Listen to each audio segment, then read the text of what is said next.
Hola, ¿cómo les va? Muy buenas tardes, noches, como decimos siempre. Bienvenidos a esta nueva emisión de Políticas de Estado con Eduardo y con los invitados. ¿Cómo dice, querido?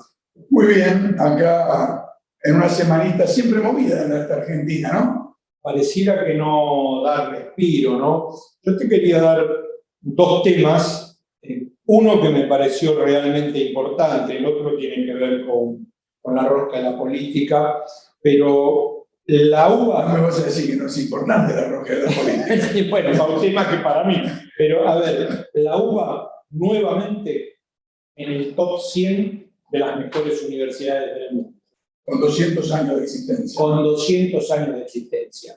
En el puesto 69, y realmente esto me parece que en estas épocas de tanto dolor, ¿sí?, es importante recalcar este tipo de cosas y remarcarlo.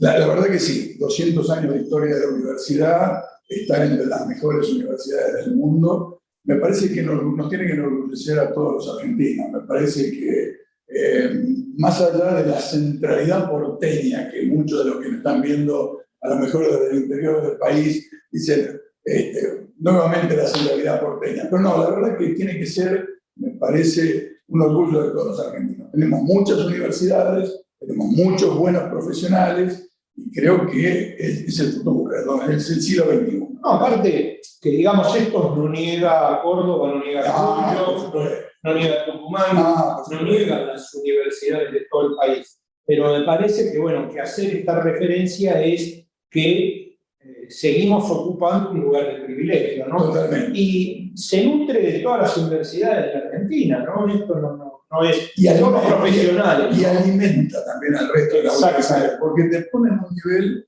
de competitividad, en un sentido de emulación positiva, que me parece impregna a todo el mundo académico, científico de la Argentina. Me parece muy bueno. Y la otra está para usted, que hable, mire la cámara ya, sí, y despáchese. La otra es, asumieron dos ministros nuevos.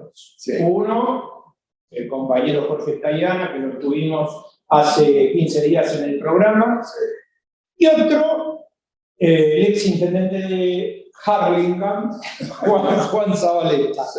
Que parece que entró el hombre realmente con ganas, con fuerza, con esto, con lo otro, pero que parece que adentro de ese ministerio tiene mucha presión de los movimientos sociales. Bueno, es lógico lo que está ocurriendo. Primero, estoy hablando de dos amigos. Usted sabe que con Juanchi Zabaleta me conozco hace más de 20 años y con Jorge Tayana muchos más. Entonces, dos palabras de Jorge, de la parte de desearle muchos éxitos en la gestión.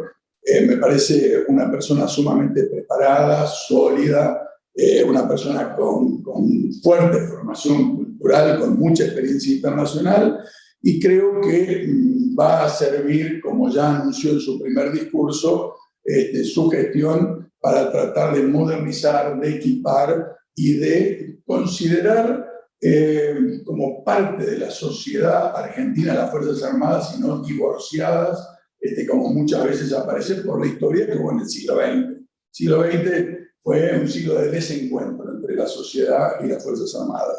Un golpe de Estado, interrupción de procesos constitucionales. Me parece que ya llevamos desde el 83 a esta parte de casi 4 décadas, y me parece que ahora el desafío de las Fuerzas Armadas es otro. Y bueno, le deseo muchos éxitos a Jorge Tayana en esto. El otro tema, Juanchi Zabaleta, y tu pregunta, bueno, es un país que tiene hambre. No podemos desconocer esto. El Ministerio de Desarrollo Social tiene que salir a apagar incendios permanentemente.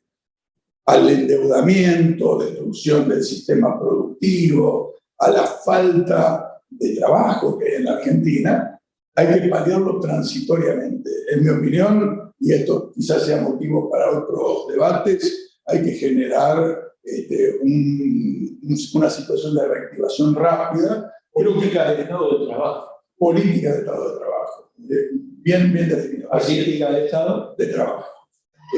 Yo creo que Juanchi viene un poco a ordenar todo esto. Me parece que saliendo de la pandemia, aunque hay que tocar madera, viene el gran desafío de la reactivación productiva. En ese sentido, me parece que Juanchi viene a tratar de ir transformando el asistencialismo en una inyección a distintos procesos productivos que impliquen e incluyan a centenares de miles de argentinos. Me parece que ese es un desafío enorme, enorme. No le va a ser fácil, porque como usted decía, los movimientos sociales se han apropiado en alguna medida de ese ministerio, de áreas de ese ministerio. Ellos mismos reclaman trabajo, porque hay que ser sincero en esto.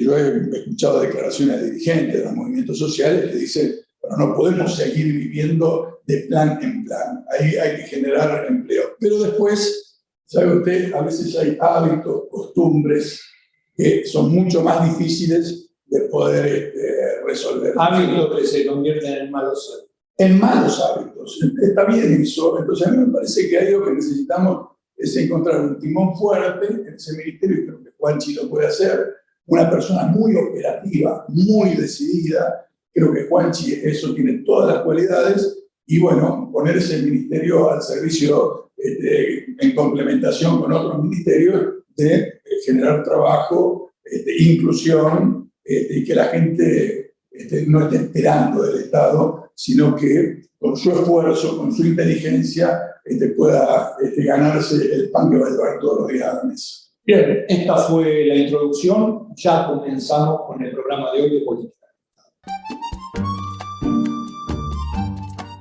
Bueno, el primer invitado, como habíamos dicho la semana pasada, es ministro de la Nación, con largo pasado como presidente de San Lorenzo de Almagro. Matías Lames, gracias por estar en Políticas de Estado. Un placer tenerte con Eduardo, con nosotros y con toda la gente que ve el programa. Hola Ariel, Eduardo, gracias a ustedes por invitarme. Matías, te tocó un ministerio como algo así como una fábrica de sombreros cuando la gente viene sin cabeza. Te tocó en el medio de la pandemia Ministerio de Turismo y Deporte. Difícil, ¿no?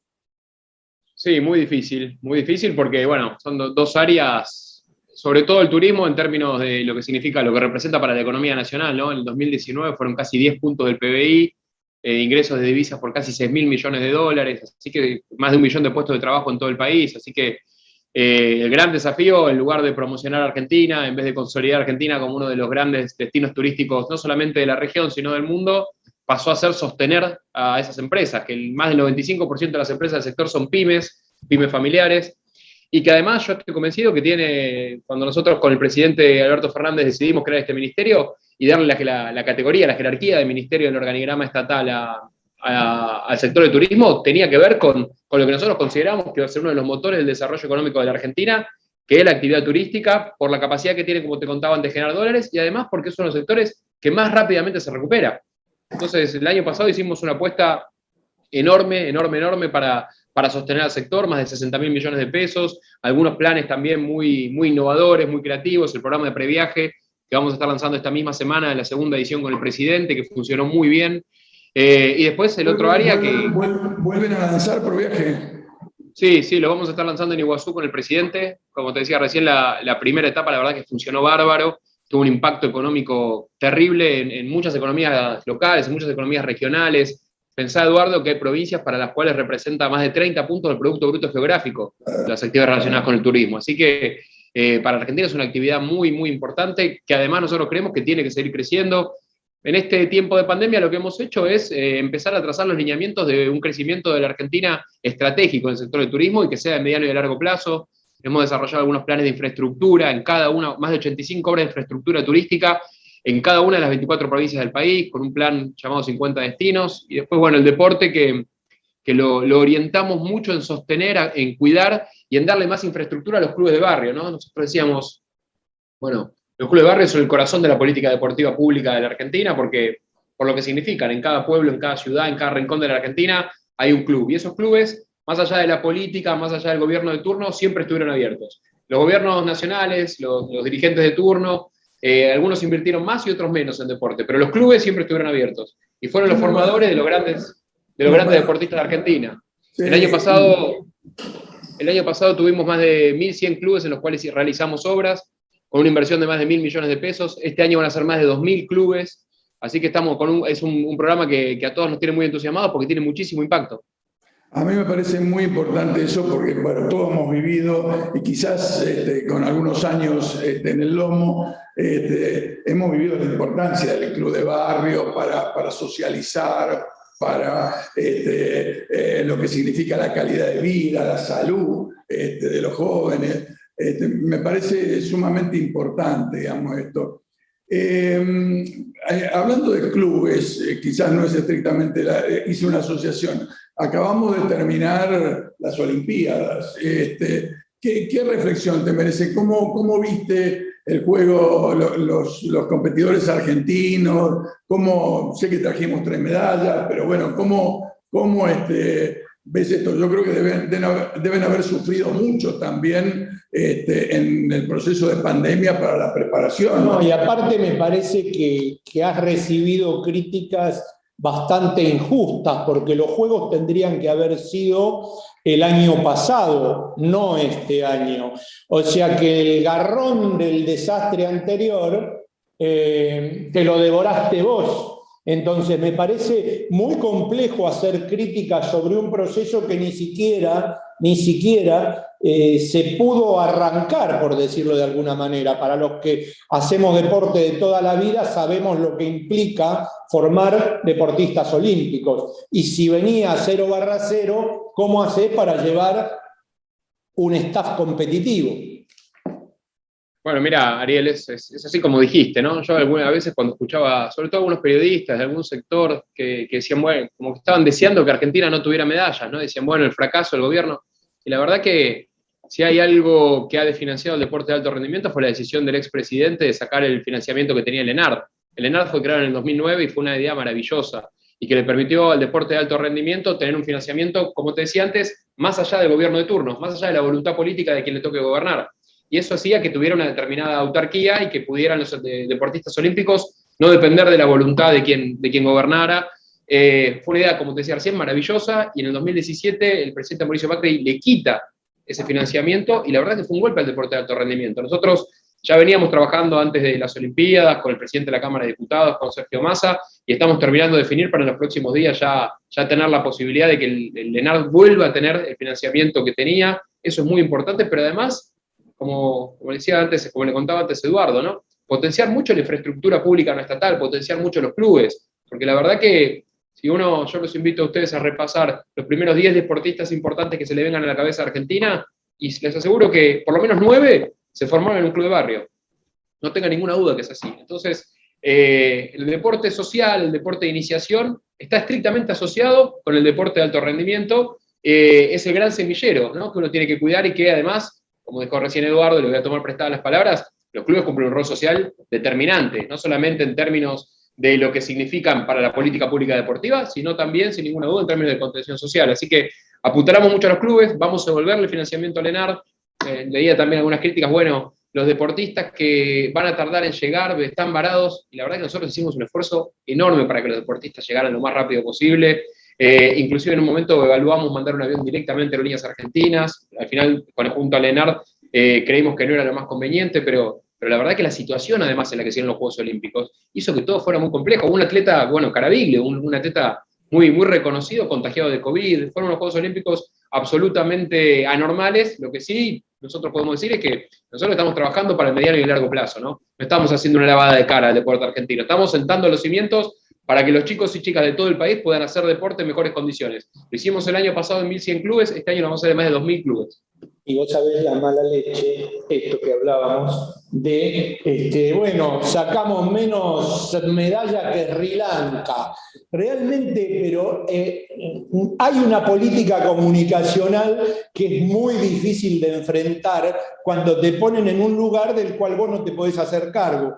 Un televidente de este programa, un abogado penalista que tiene el mismo problema que tenés vos, es Cuervo, veneno, me dijo el doctor Oscar Tolettini, me dijo, mira, Preguntale a Lamen porque está haciendo un laburo fenomenal en los piletones de la Villa 31. Pregunto lo que pregunta el doctor Toletini, Cuervo como vos.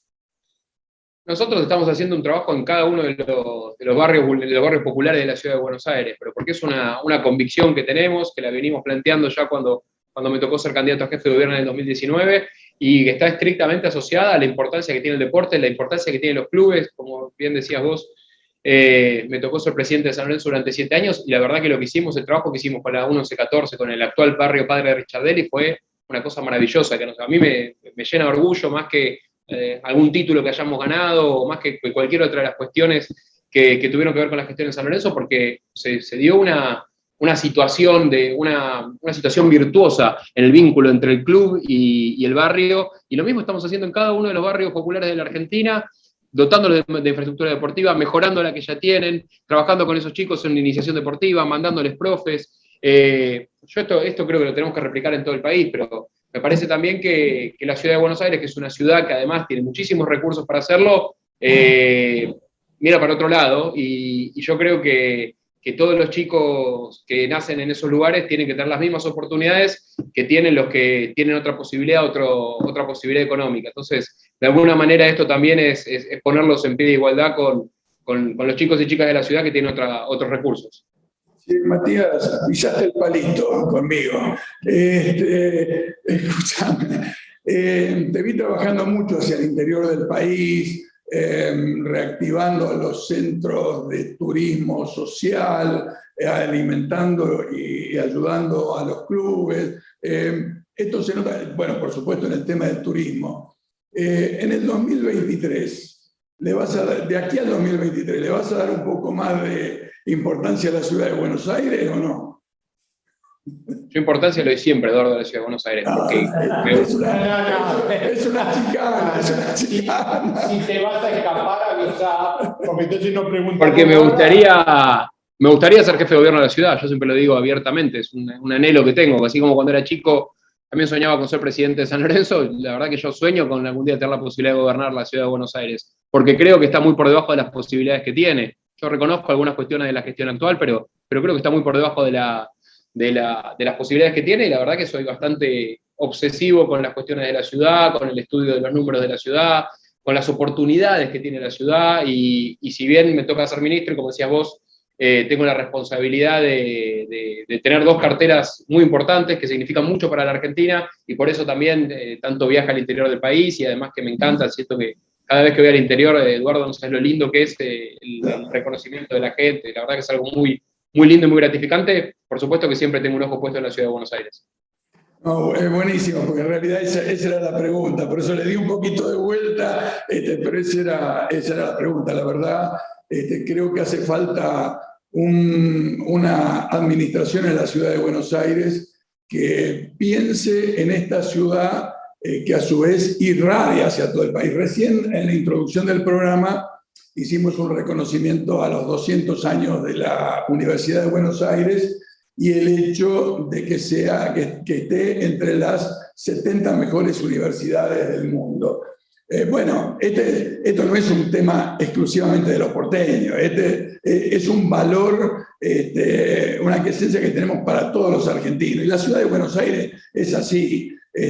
Como dice el dicho popular, Dios está en todas partes, pero atiende en la ciudad de Buenos Aires. Tener una ciudad de Buenos Aires incluida, referenciándose a todo el país en ella, me parece que es un desafío que todavía tenemos y que no se vea en una falsa competencia, sino en la ciudad de Buenos Aires como vidriera, pero a su vez como ayuda a la integración y al desarrollo nacional, ¿no? Sí, absolutamente, y nosotros decíamos en la campaña con el presidente, inclusive, que sea, en algún momento el presidente en un acto que hicimos decía que sea la Boston de América Latina. Buenos Aires tiene todas las condiciones para hacerlo. Yo creo que Buenos Aires tiene mucho para trabajar en lo que tiene que ver con sus científicos, con la capacidad de agregar valor agregado, de meter valor agregado en lo que la Argentina pueda producir, pueda exportar. Mucha de la materia gris está instalada en la ciudad de Buenos Aires y es muy reconocida además. Además tenemos la Universidad de Buenos Aires que, bueno, personalmente para mí fue un antes y un después en mi vida. Yo además tuve la posibilidad de ir al Nacional Buenos Aires desde los 13 años y después terminar mi carrera en la UBA también, así que no solamente soy hijo de la educación pública, sino que tengo una historia de movilidad social ascendente que se la debo en gran medida a la Universidad de Buenos Aires, y esa creo que es de alguna manera también, ya saliendo exclusivamente de la ciudad de Buenos Aires, es la gran pelea que tenemos que dar todos los argentinos y argentinas, ¿no? Volver a sentirnos orgullosos de ese país que da oportunidades a todos, que el hijo de cualquier laburante, de cualquier trabajador, después terminaba siendo mi hijo el doctor, ¿no? Esa Argentina que hacía que todos tuvieran posibilidades de ser universitarios, y además no solamente, como decimos siempre, no solamente pública y gratuita, sino con excelencia académica, como dijiste vos cuando me hiciste la pregunta, ¿no? Entre las universidades más importantes del mundo. Bueno, eso es un orgullo para la ciudad de Buenos Aires, sin ninguna duda, pero para todos los argentinos. Bien, yo espero que, estamos llegando al final, espero que para el próximo Día del Padre me llames y me saludes, que no seas esquivo, porque bueno, es el único que nos queda. Entonces, bueno, y aparte no quiero entrar en chicanas futbolísticas porque no me gustan, pero por poquito, tampoco le llevan tanto. En un momento quedamos ahí a uno. Tampoco es para tanto. Tampoco para tirar manteca al techo. Yo te llamo y te saludo, pero tampoco. No, cuando cambiemos el presidente vamos a volver a tener lo que teníamos antes. Pero bueno, eso es otra discusión, es otro. No el presidente de la nación, ¿eh? No, eso dejarlo ahí donde está. Matías, gracias, realmente. Gracias por el laburo, ¿no? Porque esto de los piletones yo no lo conocía, me lo dijo el doctor Toletini, el trabajo que estabas haciendo, este trabajo con los clubes, y realmente es para aplaudir. No solo para aplaudir, sino creo que para ponerlo sobre la mesa. Hay que difundir, ¿sí? Tenemos que difundir. La comunicación que yo tanto critico que le falta al gobierno, yo creo que esto hay que ponerlo en los medios. Sí, yo creo que tenemos una gran oportunidad en la campaña también para contar todo lo que hicimos, que fue mucho, que nos tocó una época durísima, ¿no? La verdad que cada vez que con mis compañeros del gabinete, con el presidente hablamos, es insólito lo que nos pasó, ¿no? A los 3 meses tuvimos que administrar una pandemia que, bueno, hay pocos casos en la historia, ¿no? De una pandemia de esta magnitud, pero creo que hemos hecho mucho y que lo tenemos que poner en valor. Yo coincido, Ariel, con vos. Bueno, gracias y esperemos que sea más seguido. Sí, no va a ser la última. Pensamos tenerte muchas veces y muchos éxitos en la gestión, Matías. Con mucho gusto, para mí es un placer. Así que muchas gracias a los dos por invitarme. Por favor, gracias a vos. Bueno, habida cuenta de todos los mensajes que recibimos del interior y que vamos a leer después de la presentación del invitado que recibió Eduardo, que recibí yo, se nos dio por empezar a difundir candidatos tanto en la provincia de Buenos Aires como en las provincias de la República Argentina. Y el primer invitado, ex director del Hospital de Chivilcoy, primer candidato a concejal por el Frente de Todos, doctor Gustavo Bruno, un placer, nos conocemos de hace algunos años. Gracias por estar en Políticas de Estado. No, gracias a ustedes, placer compartir este espacio con ustedes y bueno, tener la oportunidad de charlar un rato, ¿no? Gustavo, vos sos primer candidato a concejal del Frente de Todos en Chivilcoy, ¿no es cierto? Así es. Para quienes no te conocen, porque este programa lo están viendo en todo el país, necesitamos hacer como una especie de presentación en ese sentido. Como decía Ariel, fuiste director del hospital y me parece que en ese sentido debes tener un conocimiento de la situación de salubridad, la pandemia, cómo se está expresando concretamente en Chivilcoy. ¿Qué nos puedes comentar y qué vas a tener en cuenta en la campaña electoral sobre este tema? Bueno, fundamentalmente, como bien decía Ariel, yo estuve en la gestión municipal como director del hospital desde el 2003 al 2011. Después de ahí seguí trabajando, yo soy médico de hace 31 años, soy cardiólogo, y seguí trabajando siempre en Chivilcoy, en el hospital municipal y en la parte privada. Y bueno, nos tocó, como les tocó a todos, la pandemia. Chivilcoy no fue una excepción de lo que pasó en la mayoría de los pueblos del interior, porque el Estado Nacional y el gobierno provincial, fundamentalmente, que fue quien tomó un poco las riendas del manejo de la pandemia en cuanto a la provisión de insumos y demás, bueno, fue quien guió un poco la política sanitaria en ese sentido. Entonces, en Chivilcoy, en el hospital municipal, a través de la gestión que se hizo con la provincia, con el Ministerio de Salud de la provincia, recibimos respiradores, recibimos equipos de protección para el personal de salud, por supuesto medicación, insumos de uso diario y demás, pero aparte se generó inmediatamente un gran equipo de seguimiento de aquellos casos que fueron los que se iniciaron al principio, aquellos casos que empezaron a detectarse cuando todavía no teníamos vacunas, y bueno, había que controlarlos, había que seguirlos, había que asistirlos en sus domicilios y contenerlos, fundamentalmente contenerlos, porque la salud pública en la pandemia tuvo una gran tarea de contención, más allá de la parte asistencial. Entonces ahí, en donde todos estuvimos codo a codo, digamos, sin distinguir de qué lado de la política venía la cosa, porque la pandemia nos atravesó a todos. Claro. Pero bueno, hay un calendario electoral que hay que cumplir y por supuesto cada uno tiene su forma. Gustavo, ¿y quién gobierna en Chivilcoy? Porque para que se conozcan por fuera de Chivilcoy, digamos esto, ¿quién gobierna? Chivilcoy hoy tiene un gobierno vecinalista que ganó las elecciones del 2015, después de que el gobierno peronista tuviera algún desgaste, como fue a nivel país. Entonces Chivilcoy ganó un gobierno vecinalista, como te decía, que está conducido por el intendente, que es un excomisario, y bueno, va por su segundo mandato, volvió a ganar en el 2019 con la lista de consenso federal, el espacio que conducía Labaña, y bueno, nosotros creemos, los que somos peronistas, digamos, los que venimos del peronismo, y los que, como el peronismo es tan diverso, digamos, en cuanto a que es tan amplio y es tan plural, como le gusta decir a mi amigo Crespo,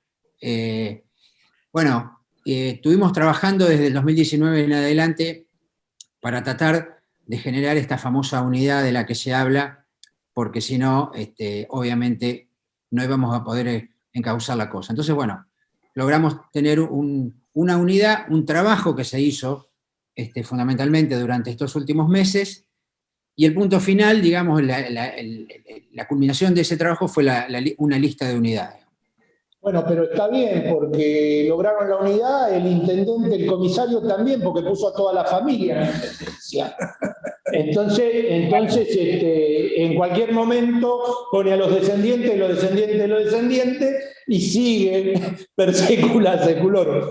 Gustavo, realmente gracias. Esperamos que puedas tener una campaña como debe ser y mostrarle a todos los chivilcochinos, chivilcoyenses, qué es lo que vas a hacer, no solo en temas de salud, sino en temas de asistencia social, etcétera, etcétera, etcétera, ¿sí? Y que bueno, que se termine con el nepotismo, ¿no? Sí, y que se construya una alternativa, en todo caso con el Frente de Todos, y bueno, hoy con vos al frente de la lista, para que no solo pensemos en el 2021, sino también en el 2023.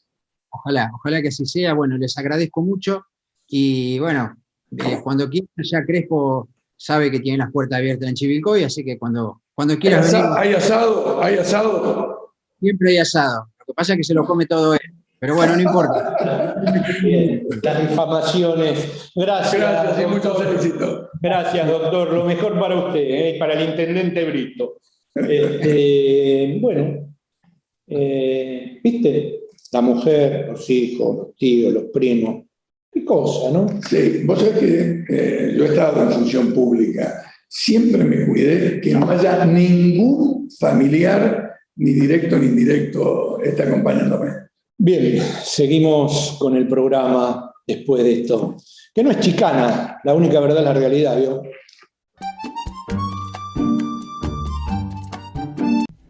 Acompaña a Política de Estado Puerto La Plata, un importante nodo logístico para los sistemas productivos de la región.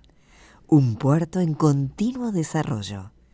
Puerto La Plata, el puerto del futuro.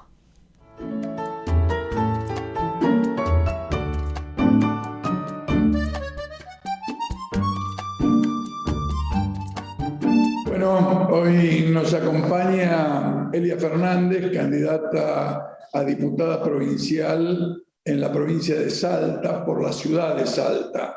¿Qué tal, Elia? ¿Cómo te va? Buenas tardes, ¿qué tal, Eduardo? ¿Qué tal? ¿Cómo están los dos? Bien, acá, queriendo hacer un programa más federal, te tocó ser el inicio de esa federalización del programa. Nos pareció muy interesante una propuesta que están llevando ustedes en Salta, que eligen renovación de diputados, senadores, concejales, pero también están eligiendo convencionales constituyentes, y vi que están llevando una propuesta vinculada al reconocimiento de los pueblos originarios y al reconocimiento del idioma de los pueblos originarios en los procesos electorales. ¿Nos podés contar algo de esto? En Salta va a haber una reforma constitucional y conforman nuestra lista de Rivadavia los pueblos originarios Wichí, está Rogelio como candidato constituyente, y ellos nos pidieron que los ayudemos con un petitorio, ¿no? Que lo acercamos al juzgado electoral de Salta, que es que las boletas electrónicas contemplen la posibilidad de que se traduzca al idioma originario, para que ellos sepan, ¿no? Para que los hermanos del pueblo wichí sepan qué es lo que se estaba votando. Hicimos la presentación desde el Partido Frente Grande y nos contestaron de que, bueno, no tenían tiempo de hacer esas modificaciones, así que en esta no podrá ser, lo cual, no nos desalienta, porque vamos a seguir con las presentaciones judiciales para que esto quede como un antecedente y se pueda concretar en la próxima elección. Me parece muy interesante, Elia, esto que estás diciendo, porque en realidad están generando un antecedente para otras provincias también, porque en realidad los pueblos originarios están prácticamente en todo el país y no estamos contemplando el tema de su idioma original, ¿no es cierto? Me parece que es un muy buen antecedente el que ustedes están haciendo. Decime, Elia, ¿y cómo viene el proceso electoral? Sé que tienen elecciones ya en estos días. Hay debates, ha habido intercambios entre las distintas fuerzas políticas, ¿o es una campaña tipo COVID, chata y metida para adentro? No, sí hubo un poco de campaña con todos los cuidados pertinentes, pero sí es una campaña atípica, más mediática, más por medios de comunicación, y muy poca presencialidad, ¿no? Muy reducido, con 10 personas. Lo que estamos viviendo planetariamente, ¿no? Y decime, ¿han podido trabajar en las elecciones son de toda la provincia? ¿Han podido recorrer toda la provincia? ¿Hay candidatos? Ustedes son del Frente Grande, han presentado candidatos en muchos departamentos, en muchos municipios. ¿Cómo está eso? Sí, presentamos en 12 municipios, en 35 municipios, en 12 departamentos. Bueno, Elia, muchas gracias por la información, que tengan muchos éxitos. Realmente creemos que están abriendo un camino para todo el país con este tema de los pueblos originarios. Necesitamos construir una Argentina más integrada, una Argentina más igual, entre hombres, mujeres, distintos géneros. Muchas gracias por lo que están haciendo. Bueno, muchas gracias a los dos por permitirme expresar, y sí, seguramente que tenemos que demostrar en los hechos que somos un país, una nación que contempla todas las diferencias y a todas las etnias, ¿no? Muchas gracias por esta comunicación. Muchos éxitos. Gracias. Bueno, te voy a leer algo de los mensajes, el reconocimiento a la gente que te mandó Carlos Almenara de Mendoza, importante entrevista a Aníbal Ibarra, títulos fuertes y novedosos, que su destitución fue un caso de lawfare, no recuerdo que lo haya declarado antes, tiene razón Carlos. Gabriela Donofrio de La Plata, clarísima exposición de Mara Brauer sobre los discursos violentos, muy bueno. Un arquitecto tucumano, Ernesto Echeade, muy bien Mara, Iglesias es un provocador sin sentimiento de culpa. Claro, es un psicópata Iglesias, esto ya lo sabemos, ¿sí? ¿Lo dice usted como psiquiatra? Claro, no, lo digo yo desde mi profesión. Lo adecuado sería repudiarlo y luego someterlo a negación de identidad.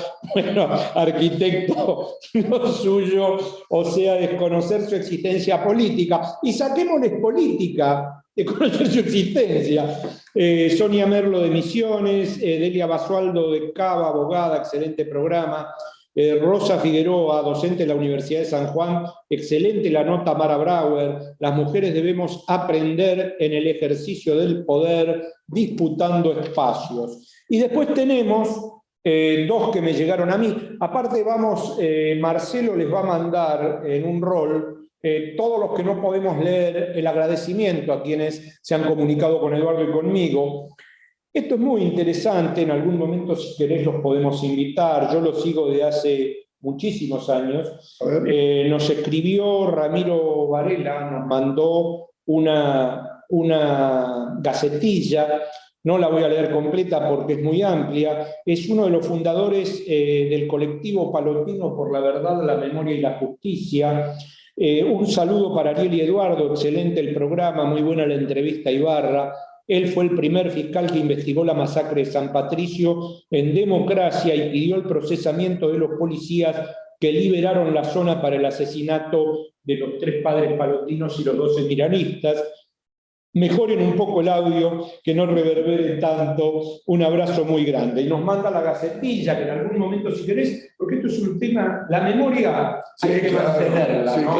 Eso fue una barbarie, ¿no? Hay que matar a los zurdos, hay que limpiar la iglesia, las cosas que hicieron, pero te digo... Sí, ¿sabes que a mí me resulta interesante, sobre todo en los jóvenes, porque han pasado 40 años casi de democracia, por suerte, pero es un relato difícil de transmitir lo que pasó entre el 76 y el 83 en la Argentina. Entonces, está bueno mantener la memoria, traer algunos testigos de esa época, de los que vivieron, los que sufrieron. ¿Y sabés qué están haciendo? Que esto lo comentaba Ramiro, están pidiendo que los dejen acceder a los archivos del Vaticano y de la Comisión Episcopal Argentina que están digitalizados desde el 2016. Ah, interesante. Entonces, ¿viste? Si entran ahí, sí, claro. Porque si no es el gran bonete, ¿quién lo boleteó? Claro. La ESMA, el Regimiento 1 de Patricio, ¿quién fue? ¿Quién fue? El gran bonete. Bueno, y acá para usted. A ver. Para usted que es progresista, Esther Romano es una de las mejores psiquiatras psicoanalistas de niños y de parejas del país. Pero, bien, programa muy interesante, dice. Eso para que se quede tranquila. Soy afiliada a la UCR con pensamiento libre o favorable a la socialdemocracia. No soy peronista ni tampoco anti. Dice, sobre el lawfare, criticar por qué en 5 años estuvieron encajonados los juicios y debieran liberarlos. Sin condenas, ¿dónde están las autocríticas ante las reconocidas falencias admitidas por el propio Jaime? En eso están de acuerdo todos, todas y todes. En un 100% de acuerdo con Sobrero, no hay planes políticos sino peleas por nombres para copar el poder.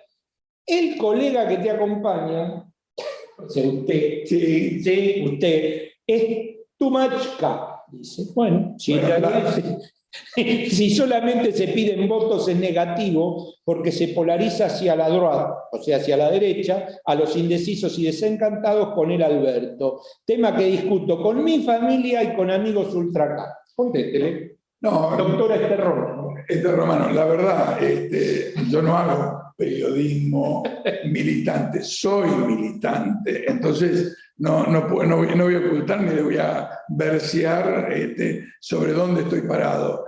Sí, yo soy K. Le aclaro que uno de los primeros que propuso la candidatura de Néstor Kirchner a la presidencia de la República en el año 2000, cuando todos me miraban como loco. Vengo trabajando con el kirchnerismo desde esa época y tengo pensamiento propio, pero me enorgullece ser parte de esto.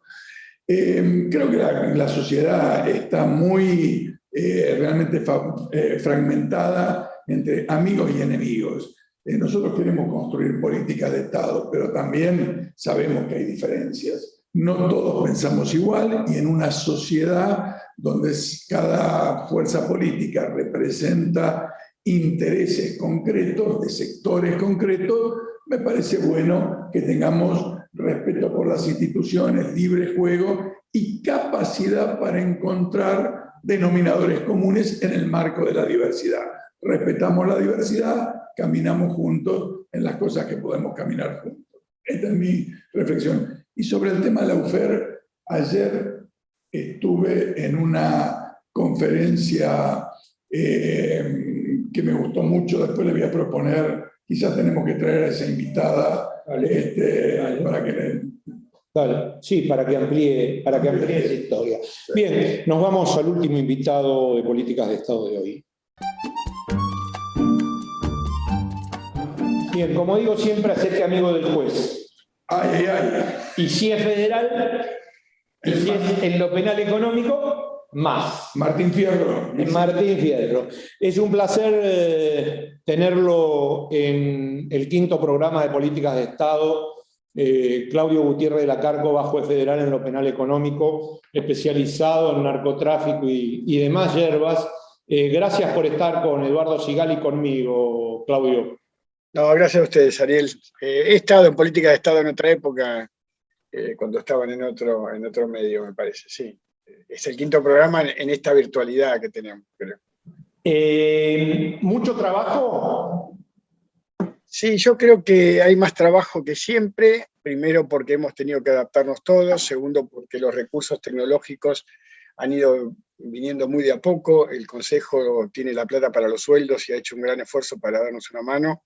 Y todos, del pinche hasta nosotros, hemos tenido que comprar cosas, impresoras, notebook. Yo, como tengo conexión permanente, no solamente ahora salí de un juicio oral de 100 kilos de una exportación de cocaína, sino que después seguimos con la firma digital con Lex. Yo tengo 2 computadoras, 2 impresoras, porque siempre uno tiene miedo que falle algo, y hoy éramos un promedio de 14 personas conectadas al mismo tiempo. Hay testigos que no saben manejar la cámara, están muteados. O me pasó el otro día a tomar una testimonial y era un camionero que manejaba el compañero y el camión se movía y yo le estaba tomando testimonio mientras veía la ruta y el camión andaba. Es un poco raro todo esto, pero bueno, estamos tratando de avanzar porque el año pasado fue medio duro y estuvo medio parado. A mí me agarró con 80 y pico de detenidos. El tema del narcotráfico en la Argentina, también lo hablamos en algún momento contigo por el tema de la hidrovía, el contrabando y demás. ¿Se arregla solamente con radarización o es un trabajo mancomunado con las fuerzas de seguridad, políticas de Estado? ¿Cómo se arregla? Porque estamos en momentos muy difíciles, ¿no? El primer programa que hice contigo hablamos de política de Estado. Era febrero-marzo del 2005. Pasaron, no sé, 16 años. 16 años. Pasaron 16 años y necesitamos política de Estado. Es un trabajo de coordinación de los 3 poderes del Estado. No es radicalización nada más. Yo con el tema de hidrovía ya lo hablamos hace un poquito tiempo atrás, hablé de la hidrovía, justo en el momento que se lanzaba todo el conflicto. A mí me viene pegando a haber entregado el Paraná a manos extranjeras y no tener ningún tipo de control, ningún puerto que la prefectura no pueda controlar, que la aduana pueda controlar, y la gente centraliza en la droga, no es la droga nada más. Yo hace años escucho todo lo que es el contrabando de desgranos, de lo que es la soja, de lo que se va a otros países linderos, eludiendo el pago de tributos que realmente el Estado necesita para justamente sobrellevar política de Estado en realización. Hablemos también del control de la fuerza. Yo tengo próximamente una causa donde están involucrados parte de una fuerza de seguridad. y son 250 kilos. Entonces, lo que sería asuntos internos, es todo un trabajo de equipo, de interacción de los poderes y obviamente de inversión, Ariel, porque nada más que el dragado que hacen los belgas en el Paraná sale un montón de plata, y sin un buen dragado no circula nada, y gran parte del comercio exterior pasa por nuestros puertos del Paraná. Sí, está claro, ese tema es claro. A mí siempre lo que me resulta extraño es que más allá de quién, yo estoy de acuerdo que tiene que ser un patrimonio del Estado, lo tiene que explotar el Estado, tiene que controlar el Estado, que es lo que ocurre en una vía tan importante como el Paraná-Paraguay. Ahora, existen otros organismos, ¿no? Prefectura, aduana, AFIP. Debería haber un mecanismo de control sobre lo que circula allí, ¿no le parece? Hay algo que está fallando más allá de quién tiene la concesión. Hay convenios firmados donde, según me han dicho altos oficiales de prefectura, hablaban prefectos generales, les impide controlar una barcaza que venga con bandera, que venga circulando, navegando, no sería circulando con bandera paraguaya. No pueden controlar. Ahí está bueno. Entonces, el kit de la cuestión será ver cómo firmamos otra cosa, porque esto como cuando vemos las luces encendidas de los pesqueros que nos depredan al sur, que en la milla 201 nos sacan todos los calamares y parece una ciudad encendida. Si ustedes han visto una foto del sur, es impresionante los buques chinos, japoneses, españoles, que nos llevan el calamar, los langostinos, nos llevan todo en la milla 201. Acá pasaría algo parecido, pero bueno, nosotros tenemos 200 millas, pero esto que se firmó con el convenio, que se firmó durante la época de Menem, me parece que habría que revisar. Y creo que es lo que está haciendo una comisión del Congreso, revisando y suspendiendo lo que sería la privatización nuevamente, que creo que fue por 20 años o por más, de la hidrovía. Yo con Ariel hablé hace poco, y me detuve en este tema, porque me pegó mucho, de un grupo colombiano que había comprado un campo en cerca de Concepción del Uruguay, en Entre Ríos, con salida al río. En esa causa derivó a una exportación de 200 kilos de cocaína que se secuestraron frente a mi ventana de Comodoro Pi. Es decir, yo voy al Toalé en el 7º piso de Pi y veo la terminal de puerto por donde se iban 200 kilos. Hace muchos años de esto, hace poquito, hace 5 años. Y como la escucha telefónica se hacía en la zona de Concepción del Uruguay, iban los cassettes, y no me estoy equivocando, iban los cassettes a Santa Fe, y de Santa Fe por correo argentino a la central de prefectura en la capital federal, se nos fueron 200 kilos. Entonces en la escucha decían, la abuela ya se fue, la abuela por el pelo blanco. Se nos fueron 200, se agarraron otros 200, cayó gente detenida de la terminal, están todos condenados, está la sentencia firme, ya algunos ya han recuperado la libertad, pero me quedó grabado esto de los colombianos comprando el campo, saliendo de Uruguay por los puestos fronterizos, y el contacto que hay directamente con las terminales de Río de la Plata y todas las terminales privatizadas también que tenemos frente a Comodoro Pi, todas privadas. Sí. Está bueno, ahora que se venció la concesión a la empresa belga Jan de Null, justamente el Estado se ha hecho cargo por 1 año de la explotación de la hidrovía, y esperemos que en este tiempo se resuelvan otras condiciones de un nuevo proceso licitatorio que yo espero que queden en manos nacionales. Pero bueno, después hay que ver si tenemos la capacidad o no. Pero lo que sí tengo claro es que tiene que haber estrictos mecanismos de control de todos los órganos públicos capaz de evitar de que eso no sea una hidrovía para el transporte solamente de materias primas alimentarias o algo, sino que evitemos este tema básicamente de la droga, que es un fenómeno realmente muy distorsionante de la vida de toda la sociedad mundial hoy, ¿no? Ustedes leyeron el papelón de principio de año. En Amberes y en Hamburgo se secuestraron 2,5 toneladas de cocaína que estuvieron acá en el puerto de Buenos Aires, venían por la hidrovía, desembarcaron allá, en cueros, neumáticos, caucho, está en trámite, no voy a hablar mucho, pero Bueno, está noticiada la BKA, la policía alemana. A mí no me pone muy feliz esos papelones de Argentina. No, claro. Yo quiero ser un país exportador de granos, trigo, de Claro. carne vacuna muy buena, pero no de cocaína. Sí, claro. Mire, yo lo voy a llevar al terreno nacional, digamos, en ese sentido.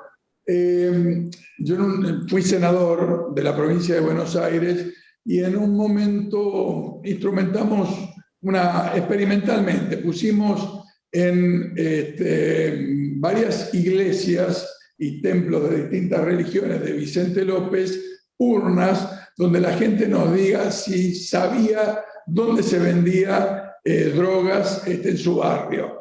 Y detectamos 163 lugares solo en el municipio de Vicente López.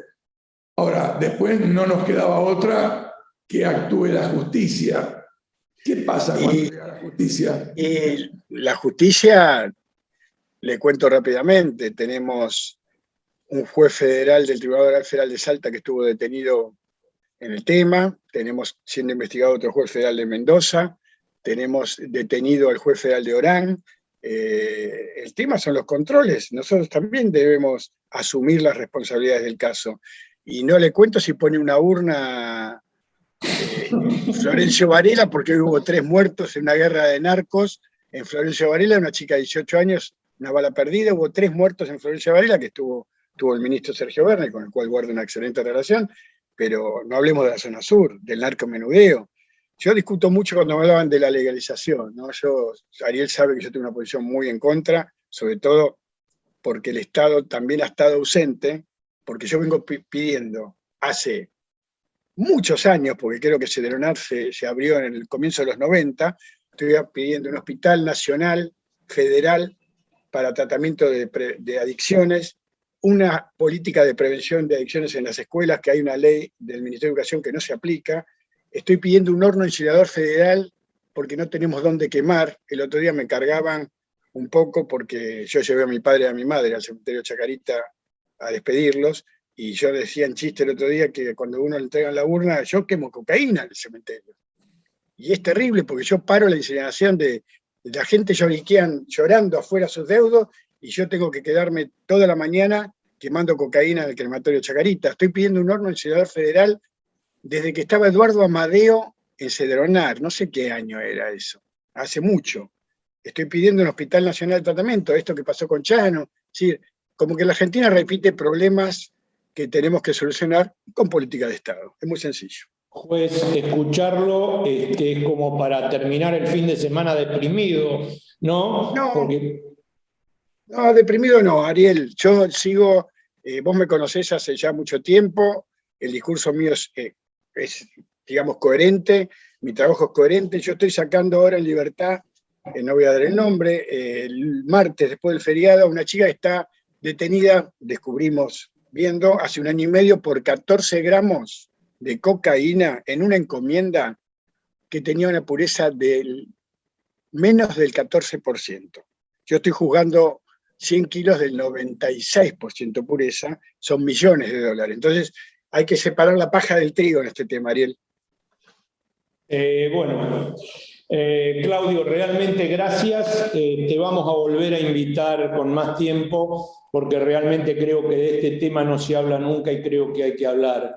Gracias por esta charla con Eduardo y conmigo, y bueno, lo mejor para lo que estás tramitando en estos días, ¿sí? Gracias, Ariel, gracias, Sigal, y nos estamos viendo pronto, si Dios quiere. Así es, muchas gracias. Bien. Buenas tardes. Tema espeso, ¿no? Pero vos sabés que, a ver, yo empecé con esto allá cuando empecé a hacer televisión, por el 93, creo que en el 95, como dijo él, 96, yo empecé con un bloque de prevención del de la drogadicción, y después derivé hacia lucha contra el narcotráfico. Y viste, cuando él te dice que tiene no sé cuántos tipos de la fuerza, de una fuerza... Claro, pero a mí me pareció interesante lo que nos dice el juez de la Cárcova. Cuando él dice, diferenciemos el narcomenudeo del tráfico. O sea, digamos, nosotros lo que vemos en el barrio, lo que yo le decía de nuestra experiencia en Vicente López, Terrible eso. sí, pero ¿sabes qué? Es el kiosquero, es el tipo de los gramitos. Dramático, pero eso requiere educación, requiere formación, requiere proactividad de la propia sociedad. Ahora, lo que necesitamos del aparato del Estado para combatir esto, los 100 kilos, los 150 kilos, que evitar este tema, me parece requiere afinar mucho más el rol activo de los organismos del Estado que tienen que intervenir, ¿no? Había un señor que se llamaba Luis Althusser, que usted lo debe conocer, usted debe haber leído mucho de eso, No tanto, pero que tenía un texto que se llamaba Aparatos Ideológicos del Estado. sí, claro. Me parece que hace falta mucho de eso, ¿no? Sí, necesitamos acción directa del Estado, no solo aparato ideológico. Concepción, acción. Acción. Nos vamos. Muy bien. Nos vamos. ¿Le gustó? Está bueno. Está bueno, ¿no? Vamos a ver qué dicen quiénes. Vamos a ver qué dice la gente. Páselo muy bien, que tenga un muy buen fin de semana. Lo mejor para ustedes, ya saben, por 7 somos de Cablevisión o por 517 Flow para todo el país. Que la pase muy bien, gracias por dejarnos entrar en su casa, Eduardo y a mí. Nos volvemos a encontrar el próximo sábado a las 19 horas. Chao. Hasta luego.